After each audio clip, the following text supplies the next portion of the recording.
isbeddelka qaranka oo maanta uu daahfuray wasiirka wasaaradda qorsheynta xukuumadda federaalka Soomaaliya oo ay ka qayb galeen mas'uuliyiin ka kala socota xafiiska ra'iisul wasaaraha xukuumadda federaalka Soomaaliya agaasimaha guud ee wasaaradda qorsheynta iyo wakiilada dalalka deeq-bixiyaasha taageeraya dalkeena Soomaaliya shirkan oo ah mid aqoon isweydaarsi ah ayaa lagu soo bandhigay fikradaha iyo aaraada iyo macluumaadka dhinaca isbeddelka qaranka oo ay ka mid yihiin arrimaha bulshada dhaqaalaha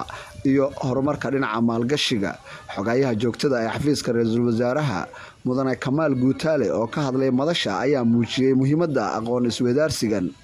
uu u leeyahay dhinaca mashruuca NDP9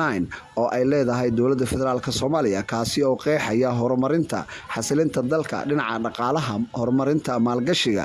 arrimaha bulshada sida barakacayaasha iyo la dagaalanka argagixisada waxaana uu ku booriyay in deeq-bixiyaashu si dhab ah uga doodaan inta uu socdo dood aqoon isweydaarsigani doodaha ku aadan dhinaca mashaariicda ee dowladda federaalka Soomaaliya iyo deeq-bixiyaasha kan oo ay sidoo kale hadallo ku aadan tababarka ka jeediyeen agaasimaha guud ee wasaaradda qorsheynta mudane Maxamed Xasan Shire iyo qaar ka mid ah mas'uuliyiinta deeq-bixiyaasha ayaa waxa lagu soo bandhigay dib u eegista waxyaabihii ka soo baxay qorshaha qaranka sagaalaad iyo taageerada ay u baahan yihiin maanta waxaan sameynay la tashiyo badan oo aad baaxad u leh oo aan la soo sameynay hay'adaha dawliga ah waxaan kaloo tagnay oo wasaaradda qorsheyntu iyadana ay wada xaajood la soo yeelatay maamul goboleedyada wasaaradooda dhan si markaasi aan u soo helno ama aan u soo xuraansano baahiyaha jira ee dalka uu qabo mar haddii qorshaha qaranka laga shaqeynayo maanta halkan waxaan u joognaa waxay tahay in aan la tashano iyagana oon xog ka helno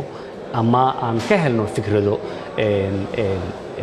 hay'adaha dawliga ah iyo kuwa hay'adaha aan dawliga ahayn aan dhahe iyo dadkan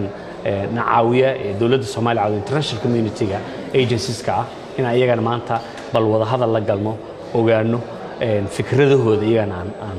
aruurino haddii Ilaahay raali ka noqdo si markaa qorshaha qaran isbeddel qaran sameynayno uu noqdo mid dheelitiran oo cid walba laga tashtay wasiirka wasaaradda qorsheynta xukuumadda federaalka Soomaaliya oo daahfuray shirkan ayaa isagu waxa uu faahfaahiyay ahmiyadda shirkan uu leeyahay horumarinta iyo sidii lagu hirgelin lahaa mashaariicda isagoo u mahad celiyay dadkii ka soo qayb galay shirkan maadaama dawladda qaybaheedii kala duwan aan soo dhameynay ee federal iyo head state in our international partners consultations stakeholder engagement sax aan la yeelano dhageysano hadda ogaada waa ayagana qayb muhiim u ah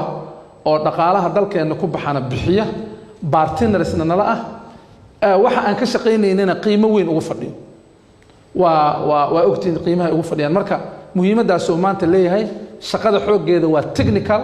war ma ahan ana ugu dambeyn doona cid hadlaysa shaqada la geli doona maanta marka maalin waxay noqon doontaa dhameystiran oo lagala tashan doono dadka international partnerska oo doonarada ah oo UN-ka ah international NGOs-ka ah taladooda ku saabsan qorshaha aan yagleynayna 5 sano soo socoto muhiimadaas oo leeyahay aadan idinka mahad celinaa qof kasta roolka iyo doorka uu ku leeyahay inuu ka soo qayb galo iyo contribution-ka uu ku leeyahay mid cilmiyeed mid aqooneed iyo mid dhaqaale intaba aadan u maasantiin maalin guulaan idin rajaynayna waan idinka mahad celinaya assalaamu calaykum waraxmatullahi shirkan waa noo furan